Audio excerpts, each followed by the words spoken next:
Hello बच्चों, क्या हाल चाल? बढ़िया एकदम।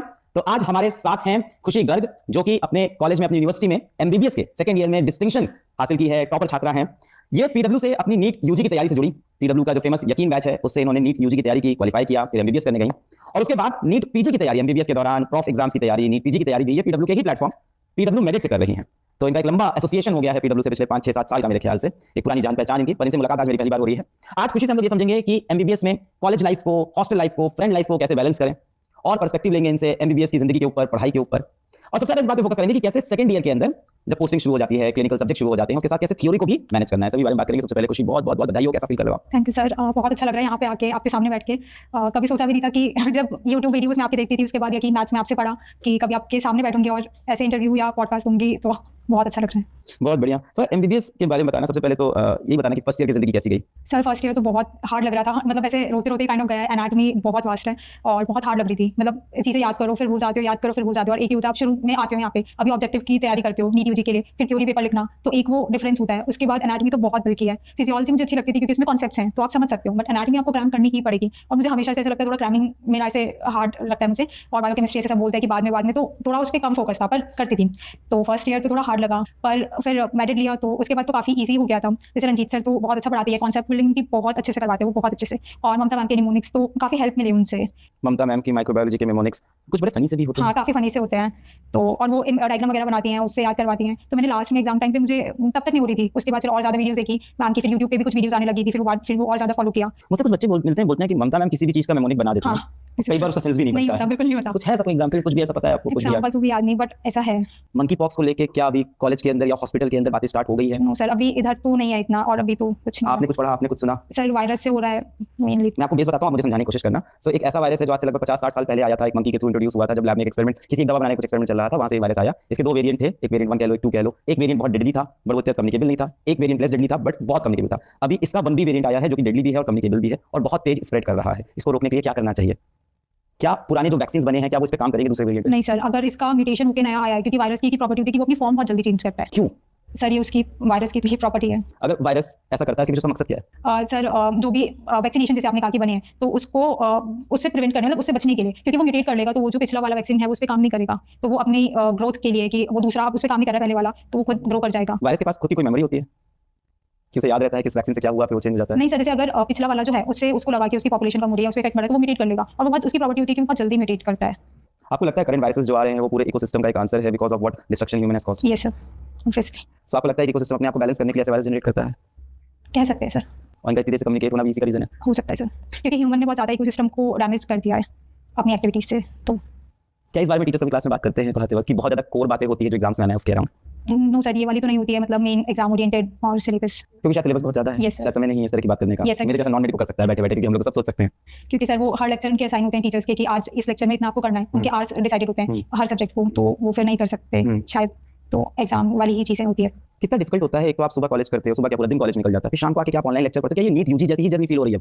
नहीं सर, उस टाइम प्रेशर था to get in medical college. अब सर वो प्रेशर नहीं है, और अब सर मतलब मेरे को तो अच्छा लगता है ये करना या करना, तो वैसा प्रेशर फील नहीं होता। हाँ, एग्जाम टाइम पे हम लोग लाइक 18 आवर्स भी पढ़ते हैं, तब थोड़ा होता है। और ठीक है, एग्जाम टाइम में तो सबको प्रेशर होता है, बट जैसे इसकी जो लाइव क्लासेस हैं मेडिट की, ये बहुत अच्छी हैं। कि जैसे हमारा कॉलेज 4 पे खत्म हो जाता है, तो उसके बाद ब्रेक होता है, मतलब आपकी छुट्टी है तो आप सो जाओ या जो भी करना है, then breakfast and all 5 to 6, उसके बाद 6 to 7 आपके पास टाइम है, 7 से लाइव क्लास होती है। तो मेरा ये रहता है कि लाइव क्लास लेनी ही लेनी है, उससे कंटिन्यूटी मेंटेन रहती है, कि शेड्यूल है कि हाँ पढ़ने बैठना है और पढ़ना है। वरना वो चीज़ हो नहीं पाती। मैं देखती हूँ बाकी लोगों को कि ठीक है आप लाइब्रेरी में जा रहे हो क्योंकि लाइव क्लास नहीं है, तो अपनी पेस पे कर रहे हैं, करना है तो करना है। किसी फ्रेंड ने बोल दिया चल यार बाहर चलते हैं, तो चले गए। अब अगर मुझे कोई उस टाइम बोलेगा मैं लेक्चर ले रही हूँ, चल यार बाहर चलते हैं, तो नहीं यार अभी मेरी क्लास है, मैं नहीं जा रही। तो लाइव क्लास का बहुत बेनिफिट है जो बाकी पे नहीं है। एमबीबीएस के अंदर पीडब्ल्यू मेरिट में सेकंड प्रॉफ की रिकॉर्डेड लाइब्रेरी भी है और लाइव क्लास भी होती है। दोनों में क्या अंतर है और क्या आप दोनों देखते हो या कैसा? सर ज़्यादा डिफरेंस तो नहीं है, सेम ही कंटेंट है, लेकिन ये होता है सब्जेक्ट का एग्जांपल ले। सर जैसे पैथो में ये होता है, पैथो या माइक्रो हम लेंगे तो उसमें ये होता है कि टीचर से इंटरेक्शन हो जाएगा लाइव क्लास में, जो कि रिकॉर्डेड में नहीं होगा। हाँ, रिकॉर्डेड में ये बेनिफिट होता है कि कुछ चीज़ समझ नहीं आई तो मैं वापस जाके देख सकती हूँ, लेकिन अगर मुझे लाइव का ऑप्शन मिल रहा है और प्लस वो मिल रही है कि अगर चलो मुझे लाइव के बाद भी कुछ चीज़ नहीं समझ आई तो मैं रिकॉर्डेड देख सकती हूँ, नो डाउट। बट लाइव में अगर मुझे कुछ चीज़ नहीं समझ आई तो मैं टीचर को हाथ हाथ बोल सकती हूँ कि सर मुझे ये वाला पॉइंट नहीं समझ आया, वो फिर दूसरा तरीके से मुझे समझाने की कोशिश करेंगे, जो कि बाकी प्लेटफॉर्म्स पे नहीं है।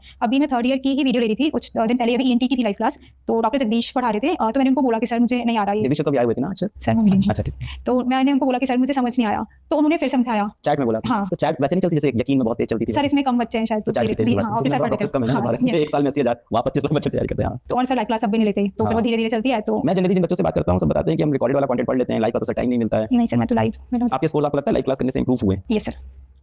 शेड्यूल बन जाता है, Yes, sir, मोटा-मोटा schedule सबसे बन चीज़ जाता तो है। रिकॉर्डेड में होता है, बाद में देख लेंगे, बाद में देख लेंगे। यस सर, मुझे अभी वायरल फीवर था, वेडनेसडे को लाइक 1 से 2 बुखार था, फिर भी मेरे को पता संतोष सर की क्लास है मेडिसिन की, तो मुझे लाइव देखनी है क्योंकि एक तो मुझे वो सब्जेक्ट बहुत पसंद है और जिस तरीके से सर पढ़ाते हैं वो बहुत पसंद है। फिर बाद में मुझे लगा रह जाएगा तो रह जाएगा, फिर वो काइंड ऑफ बैकलॉग सा लगता है अब तो कि एक भी वीडियो रह गई या कुछ आप नहीं ले पाए, अरे यार बैकलॉग है, अभी पढ़ के खत्म करो, तो वो चीज़ रहती है। अब जगदीश सर ने मैंने बोला उनको, उन्होंने फिर से समझाया, फिर भी मुझे नहीं आया था, तो मैंने उनको फिर बोला, उन्होंने फिर समझाया, फिर उन्होंने कहा कि एक बार वापस पढ़ के आना। उन्होंने नेक्स्ट क्लास में शुरू में वो टॉपिक डिफरेंशिएट करने के लिए एक और पिछले टॉपिक से, क्योंकि 2 टॉपिक मतलब ऐसे थे कि कंफ्यूजिंग से थे, उन्होंने इतना अच्छे से डिफरेंस समझाया कि वो मेरे टिप्स पे है। बाकी लोग आ रहे कि ये कैसे होगा, और मुझे इतना अच्छे से टिप्स पे था कि अभी मेरे ईएनटी में जो इंटरनल असेसमेंट हुआ हमारा, उसमें भी मेरे हाईएस्ट मार्क्स आए कॉलेज में। हाँ, पर बहुत बधाई हो ये तो। कॉलेज जाने के बाद मैंने देखा जनरली बच्चे लाइव क्लास नहीं अटेंड करना चाहते, रिकॉर्डेड कंटेंट देखना चाहते हैं अपनी स्पीड पे 1.5 1.25 पे।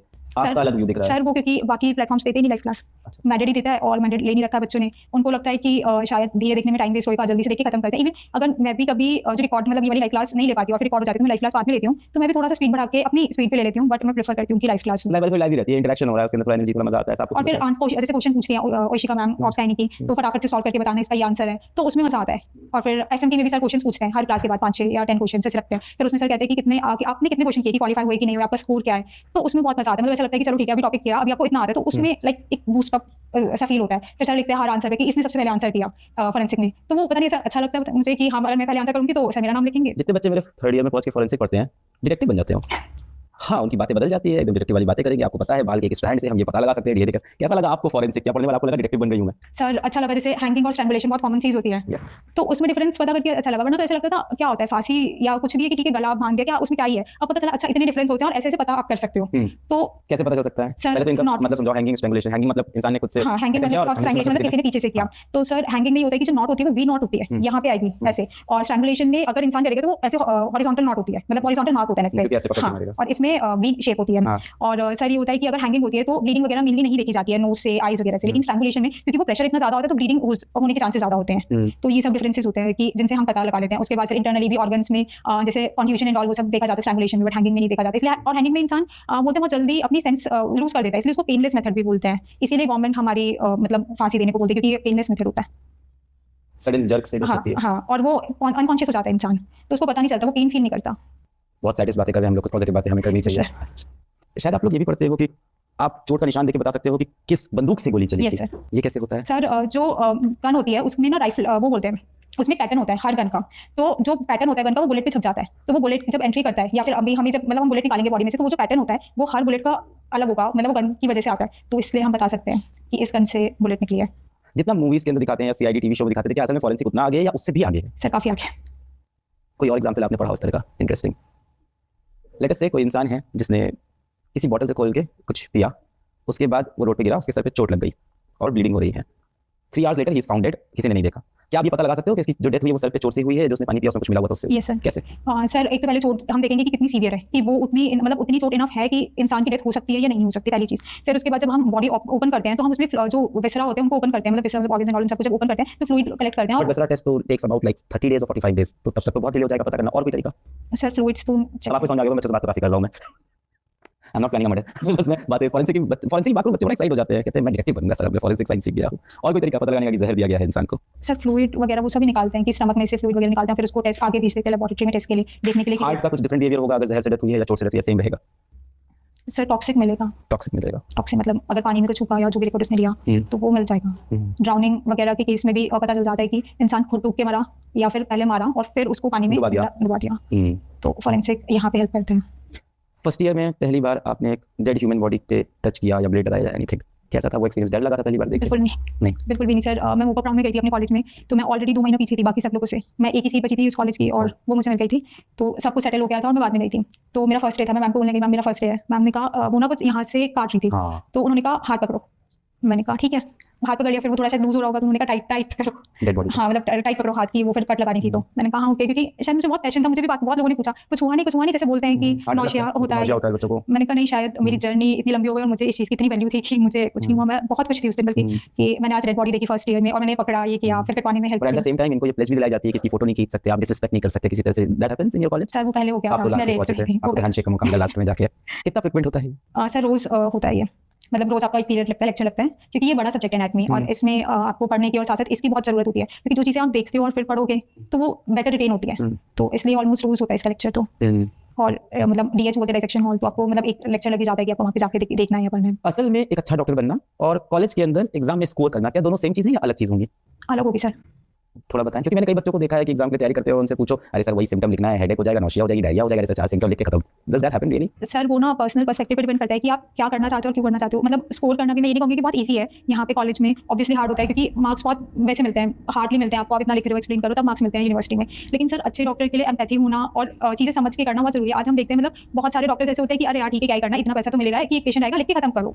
पर एक एम्पैथी होना कि अगर कोई आ रहा है, वो बीमार होता है, तब आता है, और आपके लिए चाहे वो पेशेंट कुछ नहीं है पर उसकी फैमिली के लिए तो वो सब कुछ होता है। एक इंसान को वो चीज़ समझना और फिर उसका ट्रीटमेंट करना। अगर इंसान मतलब डॉक्टर अगर वो चीज़ समझ के करेगा तो वो अच्छा करेगा मेरे हिसाब से, बजाय उसके कि हाँ ठीक है यार करना है करते हैं। मैं अभी जब घर गई थी तो मैं एक क्लिनिक पे गई थी मतलब सीखने, क्योंकि मुझे लगा कि एक्सपोजर थोड़ा ज़्यादा मिलना चाहिए, तभी मुझे और क्लिनिकल की नॉलेज हुई थी। तो मैं जब गई मैंने देखा वो जैसे ट्रीट कर रहे थे लोगों को इतना अच्छे से और इतना अच्छा उनकी अप्रोच थी, तो लाइक इतना सीखने को मिला। शायद 2-3 दिन में ही इतना ज़्यादा सीखने को मिल गया कि डिफरेंस पता चल गया कि आप देखकर कैसे बताओगे ये वायरल फीवर है, ये टाइफाइड है, डेंगू का ये सिम्टम होगा, क्योंकि इतना पढ़ के नहीं आता है। तो क्लिनिकल पोस्टिंग से आप बहुत सीखते हो, बहुत ज़्यादा। तो मुझे लगता है कि पढ़ाई के साथ साथ क्लिनिकल पोस्टिंग वाले जो बारे बहुत इंपॉर्टेंट है। जितना वहाँ सीख सकते हो बुक से नहीं सीख सकते। अभी जो संतोष सर की सीरीज चल रही है हैरिसन सीरीज, उसमें वो क्लिनिकली पढ़ा रहे हैं, वो इतनी अच्छी सीरीज है, इतनी अच्छी सीरीज है। मैं वो सीरीज फॉलो कर रही हूँ। तो उसमें approach to fever, approach to diarrhoea, in approach सब सीरीज के नोट्स भी आते हैं साथ में? सर मैं तो हैंडमेड ही मतलब लाइक मैं आपने इन रियल नोट्स को निकाल देना, एक नोट्स मेरे को इसमें से एक बस बस ये नोट्स आपने नहीं लिए। इस नोट्स का फीडबैक मुझे बच्चों ने बहुत ज्यादा अच्छा दिया है कि ये पूरी तरह से सिंक है लेक्चर के साथ, बट आई थिंक ये सिंक रिकॉर्डेड लेक्चर जो नहीं है उनके साथ शायद सिंक में है, वो उसी के साथ होंगे सर, क्योंकि जो बाकी प्लेटफॉर्म्स हैं उनके भी नोट्स वैसे ही सिंक होते हैं, रिकॉर्डेड लेक्चर के साथ होते हैं। मुझे बच्चे फीडबैक देते हैं कि इसके बाद हमें बहुत ज्यादा नोट्स लिखना नहीं पड़ता, इसी में हम हाईलाइट कर लेते हैं, फिर एग्जाम टाइम पे फायदा देता है। मेरे को लगता है कि पता नहीं हैंड रिटन बेस्ट होता है, तो मैं तो जैसे ही है वैसे शायद ये उन बच्चों के लिए ज्यादा अच्छा है जो सेमेस्टर के जस्ट पहले पढ़ते हैं और इसी में से हाईलाइट कर करके फिर लास्ट। बहुत बच्चों ने अच्छा फीडबैक दिया। कई बार उनके लेक्चर थोड़े से भी नोट्स अलग होते हैं ना, तो मेल लिख देते हैं कि इस टॉपिक के इस लेक्चर में नोट्स में कुछ चीजें अलग लिखी, लेक्चर में अलग लिखी। कितने तुम आलसी हो गए, तुम्हें नोट्स नहीं बनाने हैं बिल्कुल भी। आपसे मैंने तो हमेशा बोला है कि नोट्स खुद से बनाना सबसे इंपॉर्टेंट होता है। वही आदत है कि खुद से ही बनाने, और सही भी लगता है। मतलब आप अलग पेन यूज कर सकते हो, आपको पता होता है कहाँ क्या लिखा है, और काइंड ऑफ एक बार लिख ले तो मुझे लगता है बेटर होता है। और जब टाइम है तो ठीक है, सही बात है। और पढ़ने के लिए तो बुक्स स्टैंडर्ड बुक्स हैं ऐसा लगता है मुझे। और इतना फिर आप अलग अलग स्टफ पढ़ते भी नहीं हो, उस टाइम फिर आप सुनोगे सिर्फ, मतलब आप पढ़ोगे नहीं, आपका ध्यान रहेगा मैच करने में, ये सर यहाँ पे बोल रहे हैं, आप ये रूलो कहाँ पर लिखा है, आप ध्यान नहीं दोगे उतना। तो मुझे लगता है कि वो बेटर होता है। अटेंडेंस को बच्चे एमबीबीएस में सीरियसली लेते हैं? नहीं सर, लेते तो नहीं है, लेकिन कॉलेजेस की वजह से लेनी पड़ती है, वरना उनका बस चले वो कॉलेज नहीं जाके वो लाइब्रेरी में बैठ के वीडियो से पढ़े।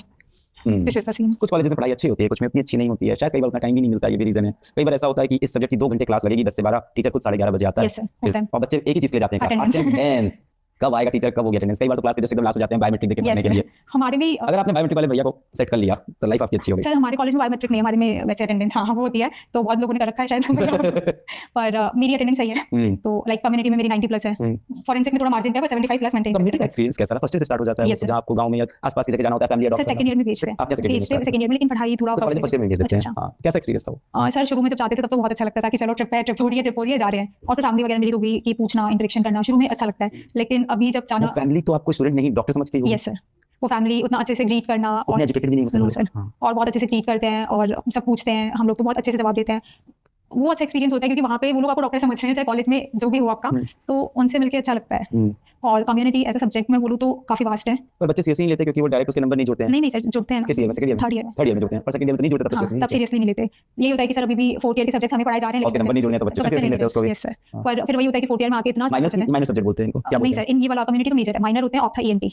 तो ऐसे जो सब्जेक्ट्स होते हैं जो नेक्स्ट ईयर में जिनके नंबर जुड़ेंगे, बच्चे इसकी भी अटेंडेंस मेंटेन करते हैं? सर अभी तो नहीं कर रहे थे, अभी कॉलेज वालों ने बोला कि फाइन लगेगा तो थोड़ा आ रहे हैं। कई बार ऐसा होता है चलो डीन ने बुला लिया है सबको, तुम्हारी क्लास की अटेंडेंस खराब है। सर अभी नहीं, वो फिर वो लास्ट में करते हैं क्योंकि वो रोक लेते हैं बच्चों को पेपर देने के लिए, तो उस टाइम करते हैं। अभी तो नहीं करते, अभी तो आने आओ नहीं आने बताओ, फिर वो फाइन लगा देते हैं। चीटिंग बहुत करते हैं एमबीबीएस में बच्चे। सब मैं ऐसे फैक्ट्स बताऊं, लोगों ने सुने कि मैं बहुत एमबीबीएस के बच्चों के टच में चीटिंग बहुत करते हैं, फर्स्ट से चिट लेके जा रहे हैं, हाथ लेके जा रहे हैं, कितना कॉमन है ये? सर अभी हमारे सेकंड ईयर के प्रॉफ हुए थे तो हमारे फार्मा में एक ही मैम थी, तो वो कितना इन्विजिलेट करती, तो इसलिए बच्चों ने प्री प्रॉफ में भी और उससे पहले भी जो हमारे टर्मिनल हुए थे, पढ़े तो है नहीं, तो हाथों पे लिख के लाए। सर्दियां थी, यहाँ तक स्लीव्स है, यहाँ पे ऐसे किया, वॉशरूम में गए, लिख लिया, फोन ले आए, सब कर लिया, 2 तो निकल गए। अब प्रॉफ आया, प्रॉफ में क्या कर रहे, छुट्टी भी नहीं थी, कुछ ऐसा सीन था, तो तब भी हाथ पे लिख लिया। लेकिन तब बहुत सारे बच्चे पकड़े गए, तो उनके हाथ पाथ धुलवा दिए, पैरों पे लिख रखा था, पैरों पे तो नहीं देखे, तो थोड़ा सा ऐसे रहा। फिर आसपास आगे पकड़े जाने पे बैक लग जाती है? सर वो टीचर पे डिपेंड करता है, अगर वो थोड़ा वैसे है तो वार्निंग देके छूट देते हैं, अगर ज्यादा स्ट्रिक्ट है तो। मैं जिस कॉलेज में था वहाँ चीटिंग में अगर कोई बच्चा लेटेस्ट से किसी एक एग्जाम में पकड़ाया गया, सेमेस्टर एग्जाम में, तो यूएफएम लगता है, तो उसके उस पेपर में नंबर 0 करते हैं, उसके पहले जितने पेपर हुए थे सब में नंबर 0 कर देते हैं। तो अल्टीमेटली आप ईयर बैक लगना बहुत श्योर है, चौथा 5वां पेपर है तो एक साथ सारे माना जाता है, आपने सारे पेपर चीटिंग किए जितने हुए हैं